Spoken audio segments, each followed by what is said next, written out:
Yes. Today is the 1st of June. And your socks, no? not yet. 1st of June. It's Tuesday and we're coming live from the outskirts of Marseille from the Bubble Place, where we've been in the Aquarius, Apollo 13 Lem, and we've got our special guest, the famous yoga guru instructor Florence Nata Yoga Flo Fitzgerald. What did you think about your experiences in the bubble? Very interesting. Yeah, very nice concept. Very nice concept. The dinner, the breakfast, the sleeping under the stars, under that bubble, and place to improve, such as noise, location. Yeah, the noise was the motor, which, yeah, you can't hear from out here because there's all the other noise now. It's because you hear more inside, Yeah. Yeah, there's a motor blowing air in here because it really is like, it's like a balloon. It's like being inside a balloon. I really liked it because it kept all the insects out. Oh yeah. And when you no insects, no mosquito. When you look up, I could see the silhouette of the trees all night, which is very nice. And it's got some make-believe grass, which is nice. So yes, very more than I expected. Oh, what really liked as well was the way they presented the meals. Ooh, your battery charger. I have it. You took it from It was plugged in, yeah. Yeah, okay. The meals were presented very nice, and the breakfast was very good. First time I had a full breakfast, I think, ever out. But really full, huh? Half baguette, a croissant. Yeah. It was like a full baguette broken in three. Eddie, we never eat at breakfast. That's A croissant. alone in the bubble with his Irish radio as I was doing my yoga outside. Yeah. So yeah, even at the peace. I was able to eat my breakfast and catch up on the crypto news from inside my bubble. And it was very nice. Nice orange juice, coffee, tea, all in a kind of wicker basket that would make Yogi Bear proud. So yes, that's it for now. We're off to the beach at where is it? The Chota, which incidentally is where the very first motion picture was filmed by the Lumiere brothers in 1885. Railway station. And that's all for now. Bye.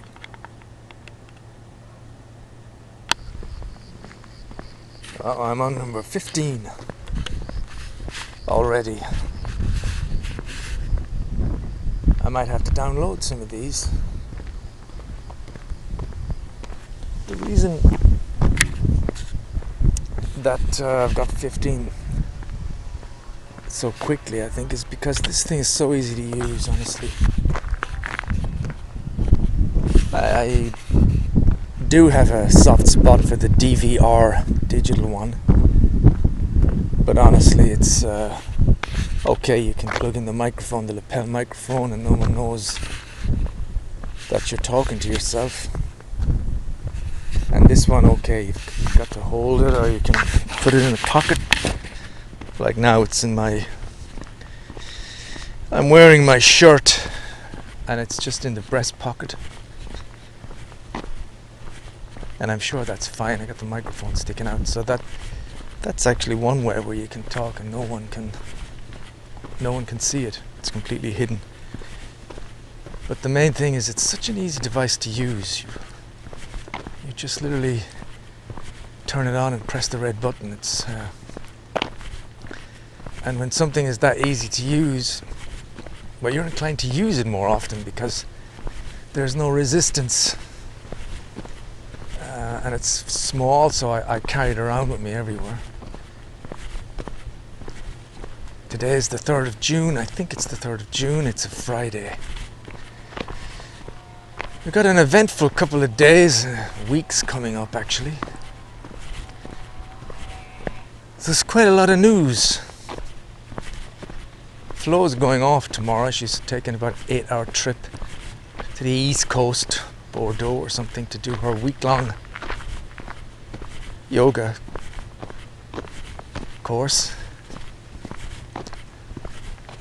And I'm going to be not just looking after Tuco and Bob, but tomorrow Juliet is having a party because she's 18, and Mick and Martine are going off for the day, and they want me to look after Sia because it might be too much noise and stuff in the house, so they wondered if I could look after Sia Saturday night, if she could stay over, so I got that.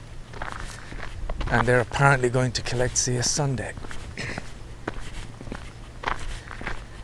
I don't like that because it just means I have to be, well,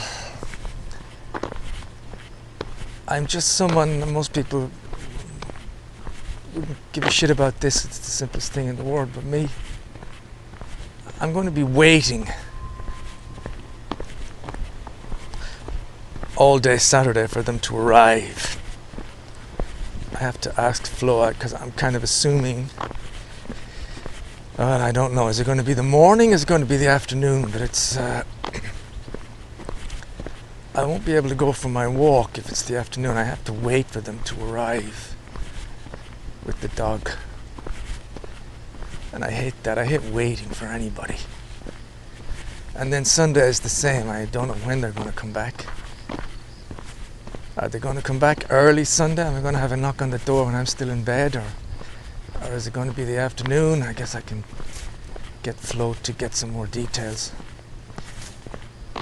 So that's that. Then of course Flo is going off for a week. And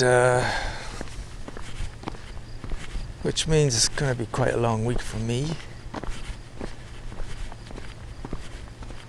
I'm going to be letting Bob out whenever he wants. I'm not going to have him screaming and screeching all morning. Although, to be honest, if I know anything about my habits, I may be still up at 4 or 5 o'clock in the morning. That's why I could have done without the whole Manly thing. Because it may be that I have really dreadful sleeping habits this week. I may spend most of the day in bed. But I can't do that because I have to bring Tuco for a walk and stuff. Otherwise, Flo's going off. We're doing all our cleaning up in the Connemara the last few days. I cleaned up all the floor and kind of went into detail under all the fridges. I cleaned out the fridges themselves, cleaned all the doors, but the place has never looked as clean.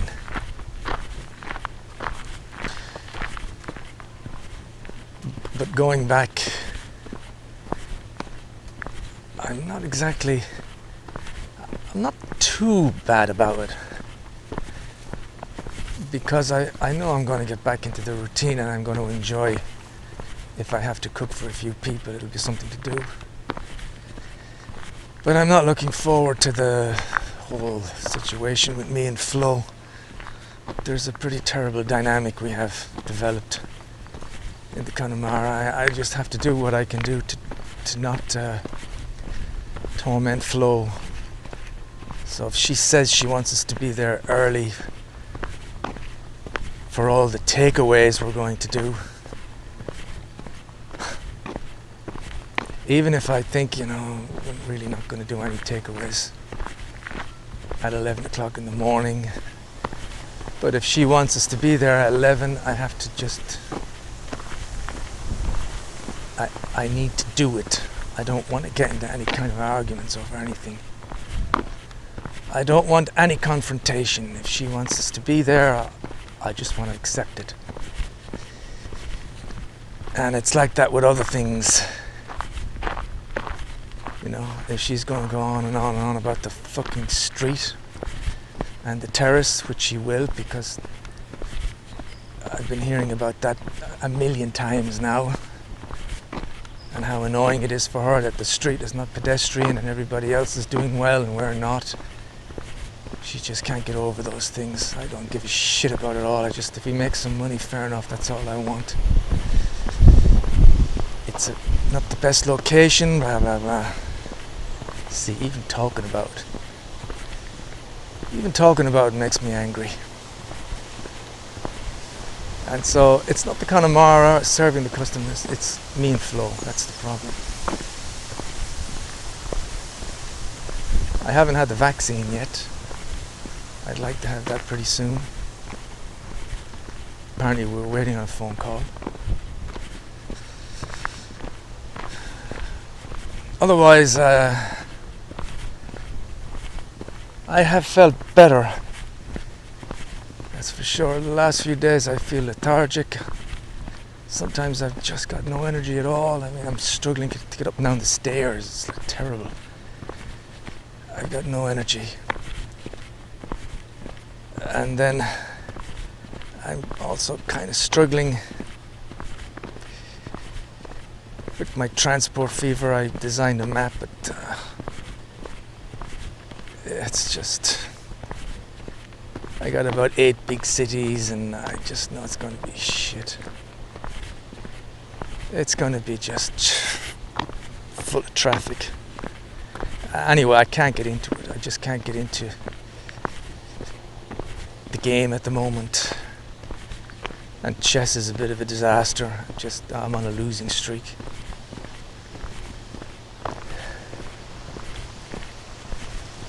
Otherwise, YouTube it's really, really crap. I mean, I've maybe got to start looking for some other platform, because YouTube, seriously, if you don't know what to search for, you keep getting 20 videos recommended. I'm having the same videos recommended over and over for the last 6 months. It's like YouTube consists of 20 videos. It's such a huge platform. There's so many millions and millions of things there, but the way the algorithm works, it's awful. I just keep getting the videos I've watched. It keeps showing me crypto videos that I've seen. And these crypto videos, you can't watch them a second time. I mean, you just can't. They're yesterday's news.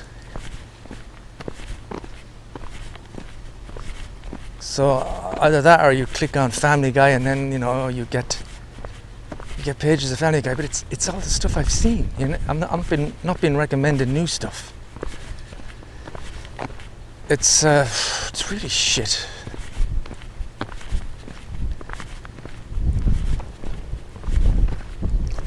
You can tell I'm not in the best of form.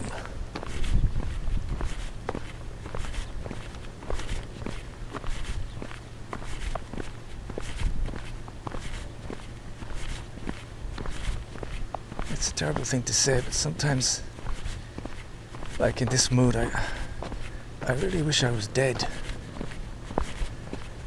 But I wish I was dead without any of the going through the problems and the stresses and the anxieties of it. I had that fantasy about taking this type of medicine, this type of drink, and I thought, imagine if you could take this drink and it put you into this wonderful deep sleep that took half a minute for it to work, and you just felt this wonderful sense of tiredness, and you had to lie down and sleep, and you didn't wake up. And I was fantasizing, if this thing was available over the counter, how many people would take it, like immediately. And I was picturing Sky News having a counter on the side of the screen saying, and today 100,000 people have taken the release syrup, and 100,000 people have died from the release syrup voluntary. It's a very curious thought. If there was this extremely easy path into the hereafter, something that was made that particular transition a pleasure, would there be some kind of an epidemic of suicides? Or am I being crazy? Because sometimes with me, if it was just something you could do and it was absolutely painless and immediate almost, I often find myself saying, well, if that was the case and I had that in my hand right now,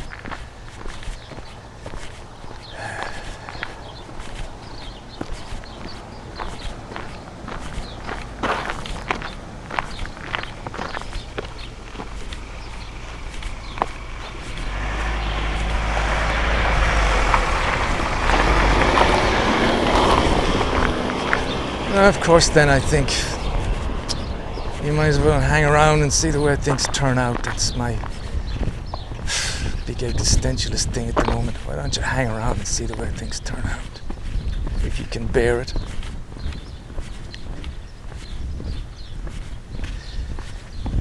I'm a bit worried too about, because all this kind of state of mind, this kind of thinking,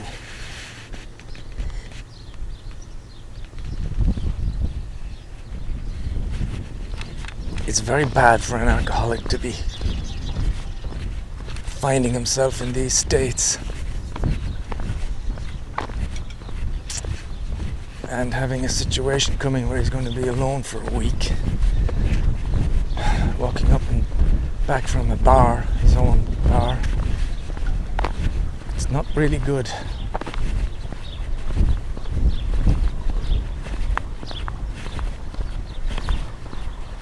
Sense of escape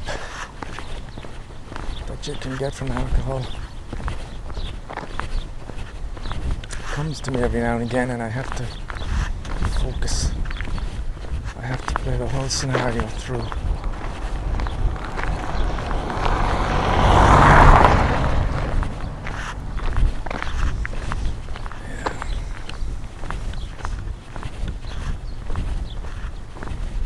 Otherwise, this kind of my teeth hurt a bit, my stomach feels bloated, I feel stiff, I just feel in bad shape.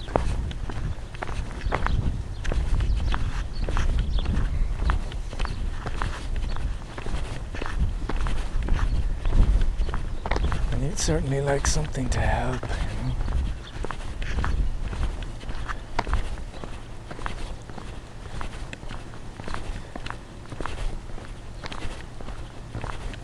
There is always a bounce back from these things. But I know I can't fool myself. I know that the down is much, much more than the up. I must be 70% of the time in the down, 30% in the up.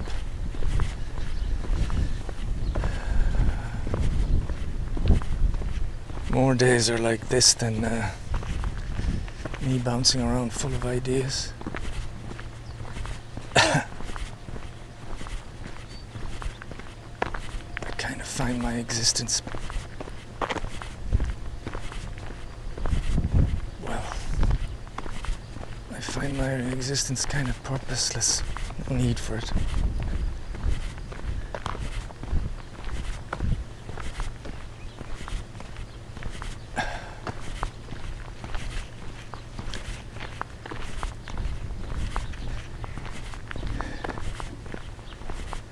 Those things Sadhguru says, you know, it makes sense. Life is what you make of it. It's not about having more money or a bigger house or whatever. Life is a very individual energy thing.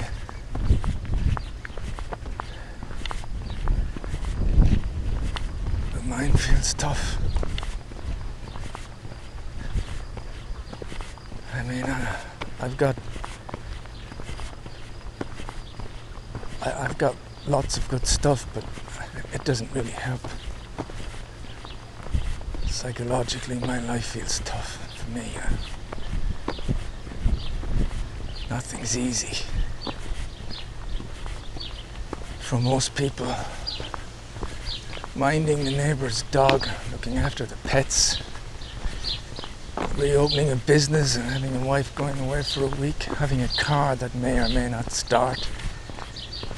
These wouldn't really be such fucking big deals.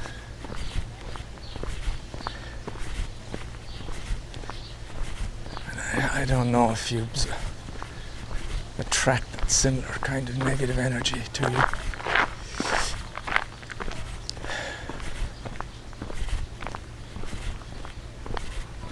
But I just find it all tough.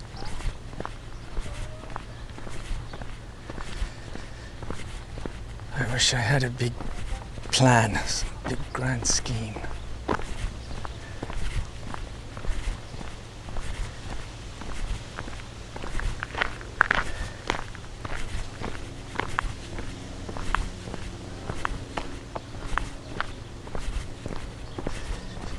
I'll probably feel better by the end of the day, but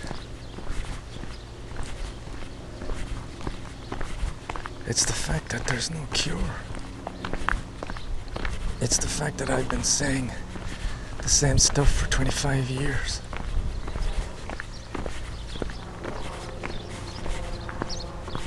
And I haven't been able to fix anything. I haven't been able to get rid of anything. I haven't been able to cause any huge change. Lasting change.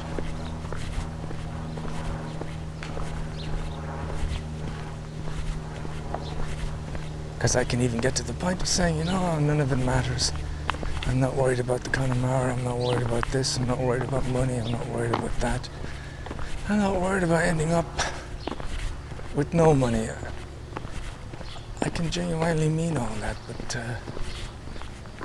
the stress and the anxiety, it's still there, it just changes. It's not about the Connemara anymore, it's about something else.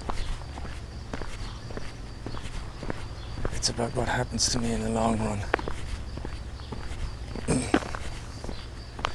It's about me in flow. It's about me being on my own.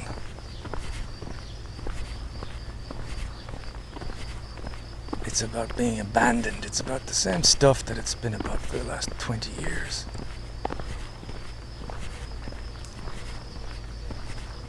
Not the slightest bit of change on that.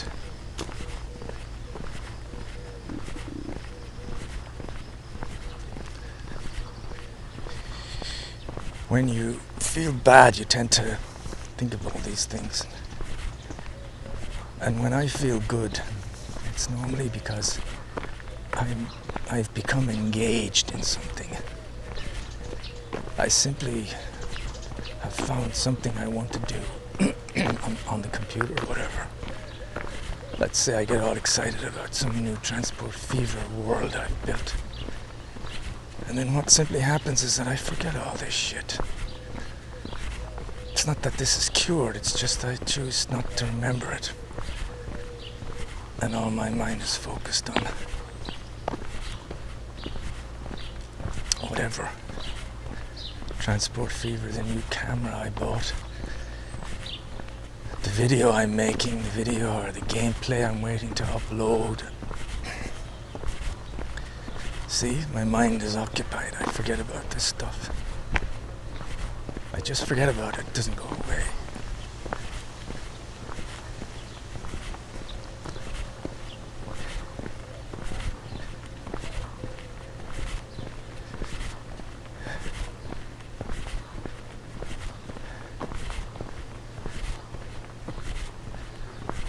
I'd love to talk to Sadhguru, some wise man, about that and say, you know, I do understand a lot of this stuff intuitively.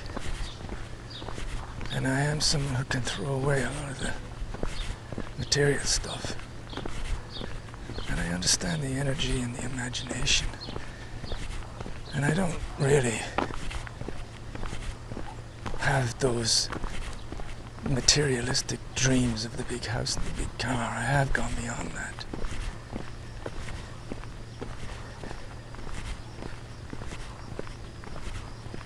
And I know it's just about our reaction and opinion on things, the way we deal with things, misfortune. I know all that, but I can't laugh at it. I find it all painful.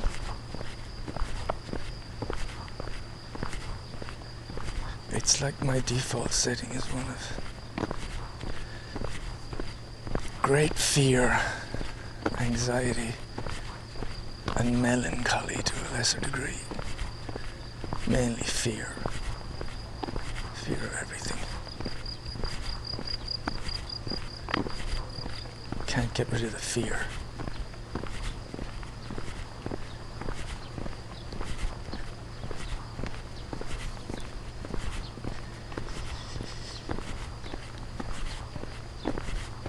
And that's when it's the strangest of thoughts, isn't it? Because it's one I wouldn't have held on to for any length in the past, but it's the realization that only the dead are without fear. And I'm thinking of Bowie's Lazarus songs and the line about I'll be free, like the bluebird. And I'm thinking I understand what that means now. Which is not exactly a bad thing. I mean, looking at life as a liberation, looking at death as a liberation could be a wonderful psychological trick or movement.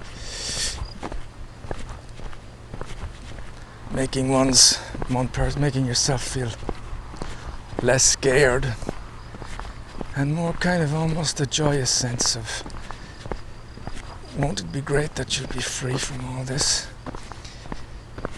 You know, you don't have to think about heaven or hell or anything else. You can leave all that and just think, even if there's nothing at all, even if there's nothing, like there was nothing before, I don't have an existentialist crisis about what I was doing before 1966. I don't really mind that I wasn't existing in the 1950s. And I don't really ask myself very often, where was I? So I'd be happy with the same system afterward. If I could go back into non-existence, I'd have it just wouldn't matter to me. I wouldn't be there anymore. Go back into the pre-state. Be exactly the same as whatever I was like in 1950. Or perhaps the other thing I don't mind thinking about, actually not a bad time to think about it when you're depressed, and that's this notion of going back to when you're 12 and you've just joined the academy and you're writing in your red notebook and you're back there.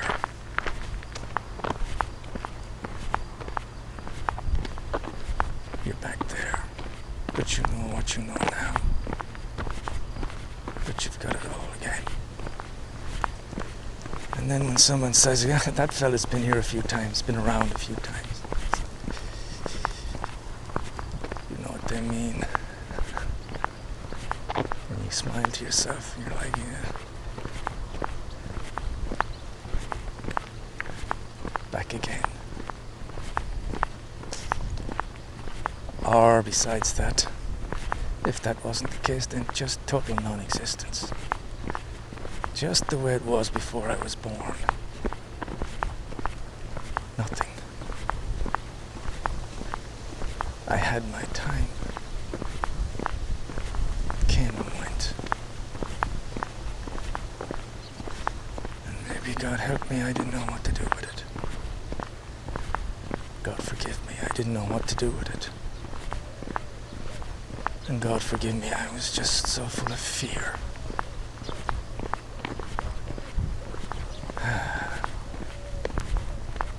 could hardly function.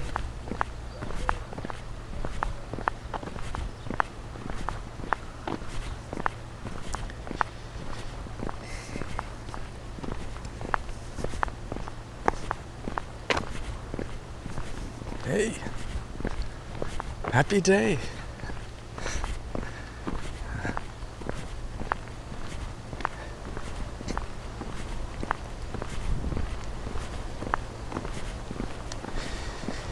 It's funny, it's like a split personality. When I'm in this personality, it's like this is the way it always is. This is the truth. This is the reality. And I'm like this, it's always like this. And yet, I know in an hour I could be completely different. I could have just something's complete, and it's not that it could be, I mean it will be. Because these things fluctuate. It's like that song someone says, I think it's the Verve, and a million people rolled into one. And when the other person comes along whose mind is occupied on some stupid fucking game or whatever, then that's the person who is, and you forget this person. It's like whoever's driving the fucking car at the time is totally in charge, whoever's in that fucking seat. And so everything being said and all the plans being made and all the views, the psychologies, they're just completely washed away in a fraction of a second as soon as the next state comes along. As if it never happened. I suppose that's why these little recordings are interesting, because I'm documenting a very strong force within me at the moment. A very strong, serious thought about the joys of release. Because I know in a few minutes or a day or an hour or whatever, the conversation I'm having now would seem totally absurd. It would seem absurd to be saying something like that about a release, death being the ultimate release and something to be celebrated. That'll probably seem insane.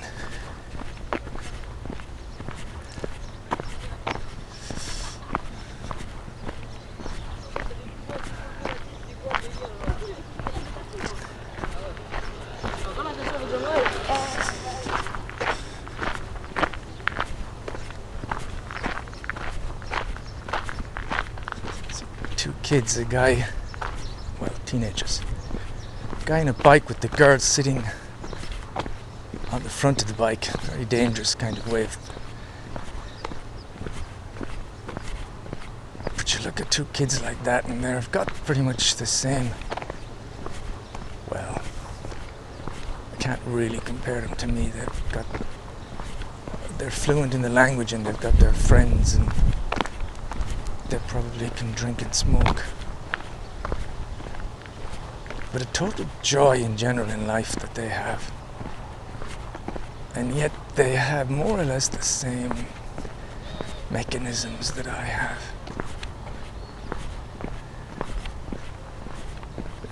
I guess what I'm trying to say is, well, it's kind of stupid conversation. Because obviously I know when you're young it's completely different. Just a whole heap of different drugs flying around in your system. You've got lots of stuff going on. And when you're single, you're having a cup of coffee with some friends or a beer, and you fancy the fuck out of the girl over there, your friend's sister or something. It's just different. Life is different.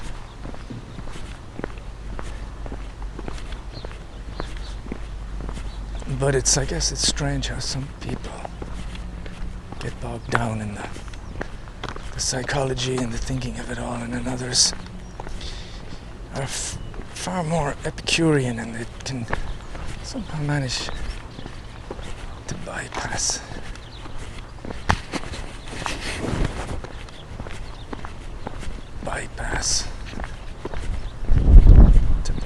the shit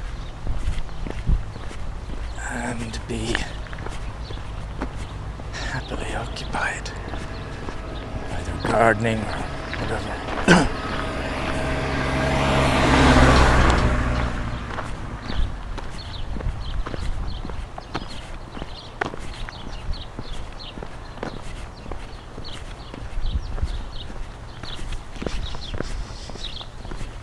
Personality changes so abruptly.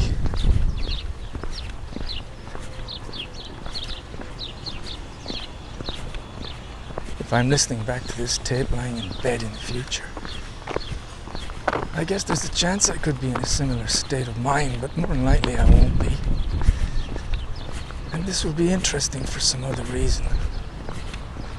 And who knows what the future brings. It's one of my affirming thoughts of late. The very simple thought of let's see how it all works out. Let's see if this theory that people tend to gain in a certain calmness, mellowness, happiness as they progress in years, which seems kind of anti-intuitive, but I haven't heard such stories. So maybe it's just time itself. This is the tough time. If I can get through this to the age of 60, maybe an inner change will take place, because that's really what it has to be. I've long since stopped believing that any external factors are going to have any effect on me.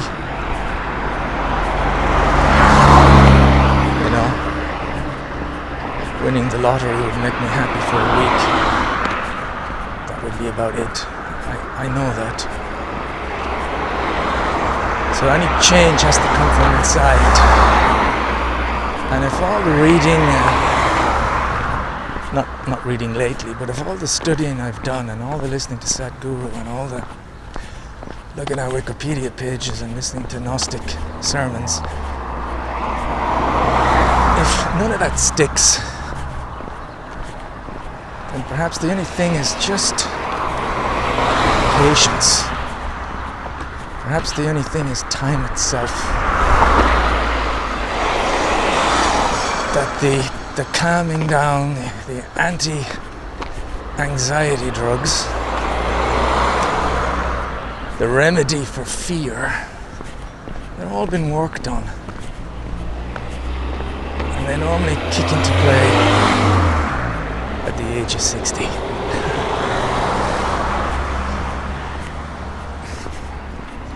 And it works like that for most everybody. Of course, there's different speeds. It may be that a lot of people are so occupied with their lives and their jobs and their families that they have the equivalent of your transport fever 24/7, and unlike you, they never have the ability to lose interest,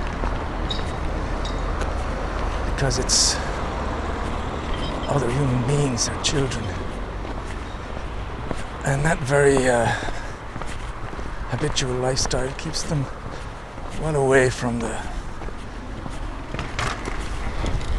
psychological dregs that you go through or delve into. They're too busy.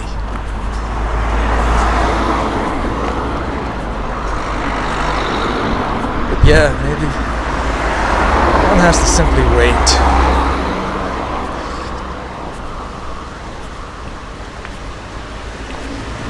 If I was using a parable, I'd say, try and keep your the land of your soul in good shape. Try and keep yourself open to the positive changes. Try and do any preparation work that you can. And just believe that time itself is the cure for everything, not just ailments and a cut leg or a broken arm or a headache or a cold. No, time is in the end the cure for everything.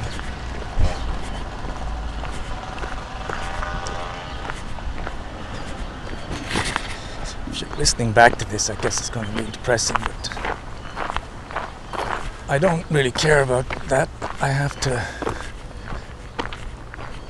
kind of come to believe that this kind of procedure I have is extremely beneficial for me,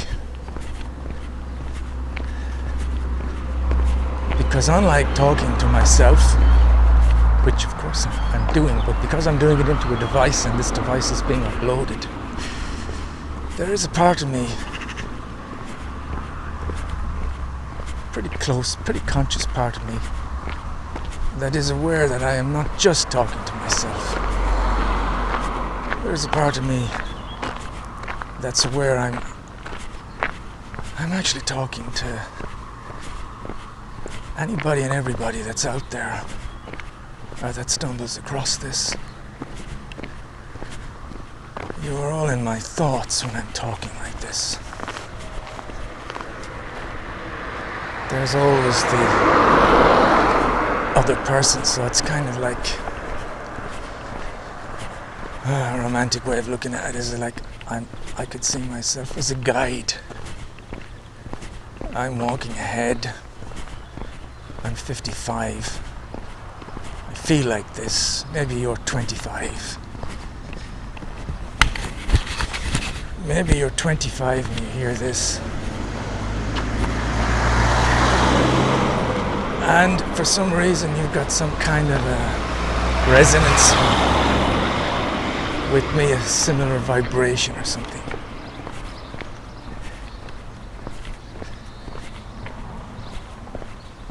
And you get something soothing out of the whole thing. Or it just interests you. And for you, I'd like to see myself as the guy who's a lot further down the road, and I'm telling you what it's like.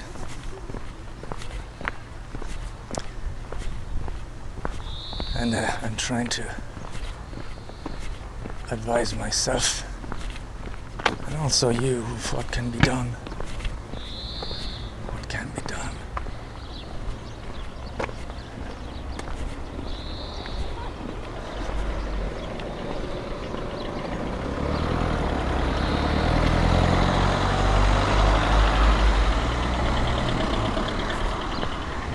What can be done on a day like this.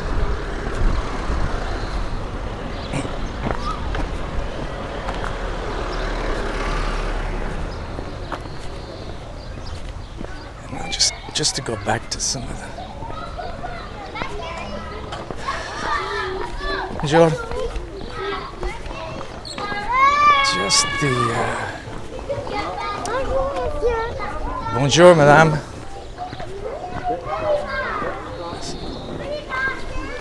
To get back to the... When a person's in a state like I am, yeah, one thing that would take me out of it, going to bed with some strange woman.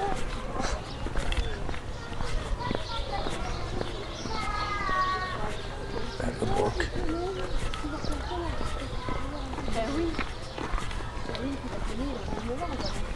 Ah bah oui, attends. C'est sûr que c'est pas pareil. Et du coup,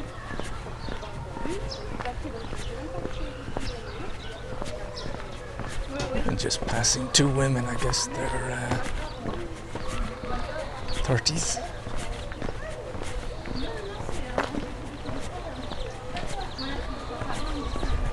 It's a very true thought, though. There is nothing that could distract this kind of state of mind as quickly, thoroughly, as some kind of a sexual encounter. It would completely just transform the mood and kick this particular character into touch for a while.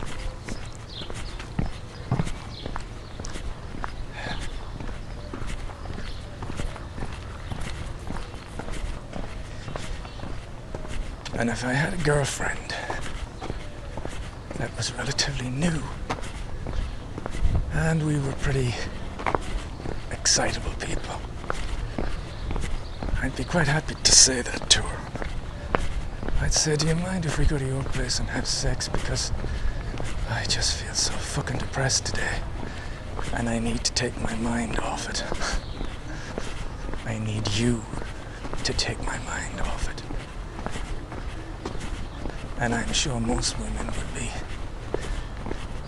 pretty happy with that challenge.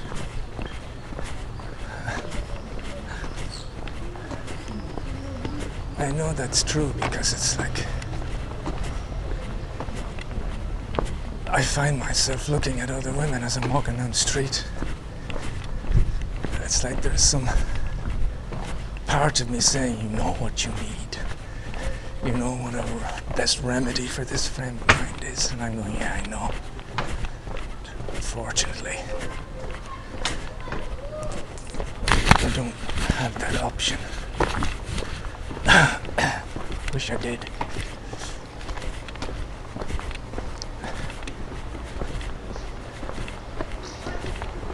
I wish I did.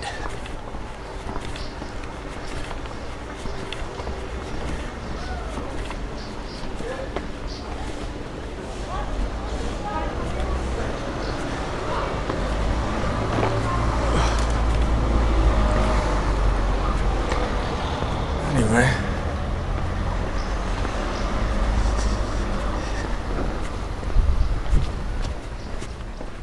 I'm approaching the Connemara. Flo may be here. As I said earlier, we're preparing for the opening. And for once, she's exhibiting all her own paintwork and sculptors. That's what she's trying to sort all that out before she goes tomorrow. Just on a finishing note, I feel better. My legs don't feel as stiff. I feel a sudden kind of burst of energy, and there you go, that's what happens.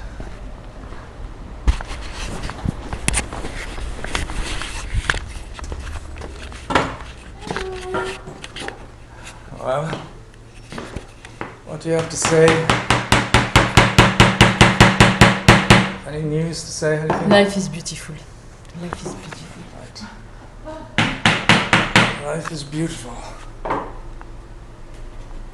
It's, and on that beautiful note, on that beautiful idea, we shall say goodbye. Adios for now. Adios.